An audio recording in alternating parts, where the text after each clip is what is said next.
जी, task क्या था हमारा? हमारा जो टास्क था वो स्टेप 1 उसका ये था कि हमें यूजर से कुछ इनपुट लेना था। तो यानी कि accept a sentence from the user, ये पहला काम था। तो ये तो बड़ा इजी है। ठीक है, आप क्या करेंगे कि सेंटेंस नामी एक वेरिएबल आपने बना लिया, सही है, और फिर आपने लिख दिया इनपुट, और इनपुट के अंदर आपने लिख दिया एंटर अ सेंटेंस, सही है। अच्छा, फिर करेंगे हम ये कि यूजर जो है ना बाज़ औक़ात स्पेस वगैरह इनपुट कर देता है, तो इसी को हम यहीं पर स्ट्रिप करवा लेंगे। तो अगर उसने कोई स्पेस शुरू में या एंड में किया होगा तो वो हमारे सेंटेंस में इनपुट होगा ही नहीं, यानी स्ट्रिप होने के बाद आएगा। तो ये हमारा जो है वो पहला वाला जो टास्क था वो कंप्लीट हो गया। ठीक है। अच्छा, टास्क का जो दूसरा पार्ट था वो क्या था? टास्क का दूसरा पार्ट था कि count the number of words जो भी इनपुट हुआ है उसमें वर्ड्स को काउंट करके बताना है। तो अब वर्ड्स कैसे काउंट करेंगे हम? बहुत सिंपल है, आप लिखेंगे वर्ड और सेंटेंस को स्प्लिट कर देंगे स्पेस से, और फिर आप बता देंगे कि भाई नंबर ऑफ वर्ड्स इतने, ठीक है, लेंथ ऑफ वर्ड, इस तरीके से आप बता देंगे। मिसाल के तौर पे ये कोड मैं रन करूंगा और मैं कहता हूं कि जनाब टेक्स्ट इसके अंदर मैं कुछ दे देता हूं मैंने कहा पाइथन इज फन, तो ये क्या बता रहा है कि number of words in this sentence is 3, सही है। चले, तो ये नंबर ऑफ वर्ड्स आ गए।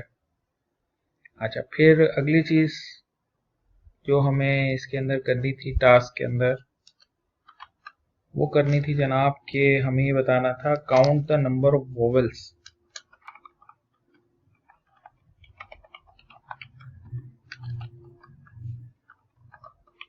अच्छा, वोवेल्स कैसे निकालेंगे आप? तो आपको पता होना चाहिए कि भाई ये 5 वोवेल्स हैं, ये होते हैं इंग्लिश के अंदर।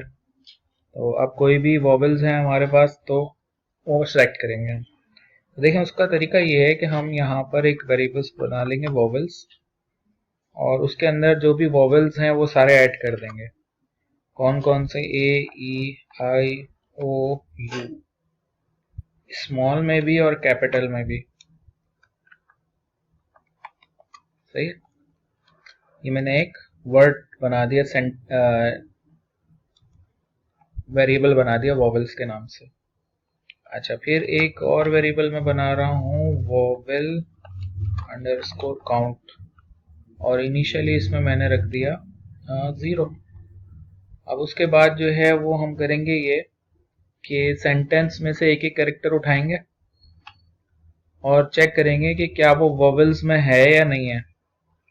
अगर वो वोवेल्स यानी कि इनमें से किसी में है तो वोवेल काउंट +1 होगा, और अगर नहीं है तो नहीं होगा। तो ये कोड जो है वो आपको वोवेल काउंट भी बता देगा कि इसके अंदर टोटल वोवेल कितने हैं। मिसाल के तौर पे मैंने लिखा पाइथन इज फन, तो ये बता रहा है कि number of vowels in this sentence are 3, OINU। ठीक है जी, चलें, ये टास्क भी हो गया। फिर अगला टास्क क्या था? अगला टास्क था भाई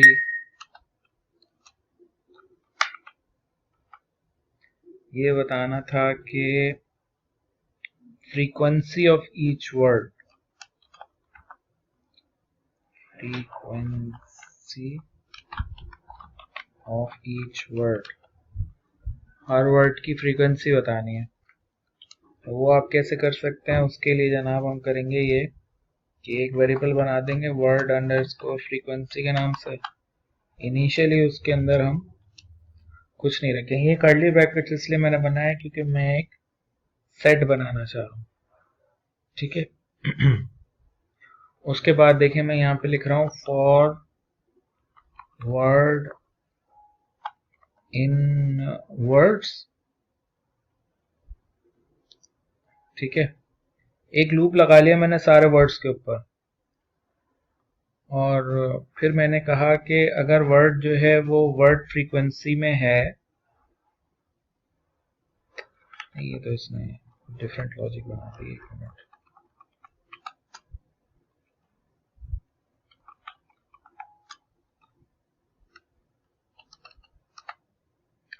फॉर वर्ड इन वर्ड्स, तो हम क्या करेंगे, word equals to word dot lower. हमने वर्ड को लोअर केस में कन्वर्ट कर दिया। ओहो, ज्यादा ही एडवांस चल रही है भाई एआई तो वर्ड को हमने लोअर केस में कन्वर्ट कर दिया। अच्छा, इससे क्या फायदा होगा, उससे जरा फायदा ही होगा कि अगर कैपिटल में भी इनपुट हुआ है ना तो वो भी लोअर में कन्वर्ट हो जाएगा। उसके बाद हम करेंगे ये कि ये जो हमने वर्ड फ्रीक्वेंसी वाला जो सेट बना रखा है, इसके अंदर हम वर्ड वाला जो है वो इंडेक्स एक्सेस करेंगे, ठीक है। और फिर हम करेंगे ये कि यहाँ पे देखें मैं लिख रहा हूँ word frequency dot gate word 0,0 और ये +1। ये आपको याद होगा, ये मैंने गेट आपको समझाया था कि वर्ड में से 0 इंडेक्स वाला एलिमेंट गेट करो और फिर उसके अंदर +1 करो और ये इसके अंदर ऐड करते रहो। तो अब क्या होगा कि ये चीजें जो है ना खुद ब खुद इसके अंदर ऐड होती रहेंगी। अब अगर आप इस कोड को रन करते हैं और मिसाल के तौर पे आपने लिखा कि पाइथन इज फन, तो आप देखेंगे कि पाइथन एक दफा आया है, इज एक दफा आया है और फन एक दफा आया है। ये वर्ड फ्रीक्वेंसी बता रहा है। अच्छा, अगर मैं मिसाल के तौर पे कहता हूँ कि I first Python code in Python IDE, तो आप देखेंगे कि इसमें ये बता रहा है कि पाइथन 2 दफा आ गया और बाकी लफ्ज एक एक दफा आए, ठीक है। तो ये इस तरीके से काम हो रहा है। हो क्या रहा है कि पहले तो आप वर्ड्स तो निकाल ही चुके हैं ना, देखिए इसमें 9 वर्ड्स हैं टोटल, तो एक ये लूप चल रहा है 9 टाइम्स, ठीक है। फिर ये क्या करता है कि हर वर्ड को उठाता है, पहला वर्ड उठाता है, जैसे दिस को उठा लिया, सही है, ये दिस यहाँ पर आ गया इसके अंदर। अब उसके बाद ये क्या करेगा कि इसको चेक करेगा कि ये पहले आ चुका है या नहीं आ चुका। अगर आ चुका है तो +1 कर देगा, नहीं आ चुका तो 0 कर देगा। मतलब इस तरीके से करता रहेगा। तो लिहाजा पहली दफा आएगा तो काउंट 1 हो जाएगा, उसके बाद अगर आएगा तो काउंट 2 हो जाएगा, उसके बाद आएगा तो 3 हो जाएगा, और आखिर में आपके पास वर्ड फ्रीक्वेंसी जो कि हमारे पास ये सेट है उसके अंदर ये सारी डिक्शनरी है एक्चुअली, ये उसके अंदर ये सारी वैल्यूज ऐड हो जाएंगी, ठीक है। बाकी कैपिटलाइज अगर आपको करना है तो वो बहुत आसान है। यानी मैंने ये कल आपको बताया नहीं था, मैं चाह रहा था थोड़ा सा आप एक्सप्लोर करें। यानी ये कि आपने जो है ना वो करना क्या है कि ईच वर्ड कैपिटलाइज,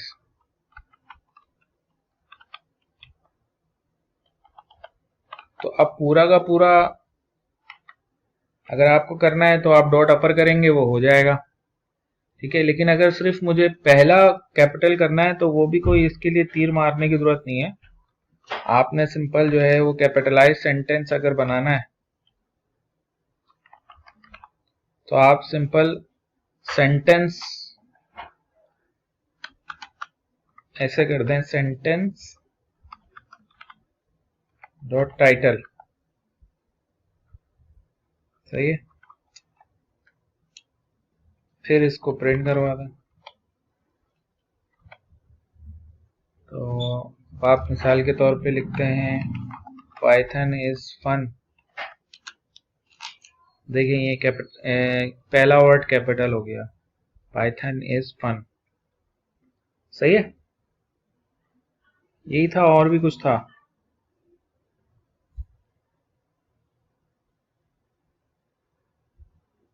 हाँ बस यही था। ठीक है जी।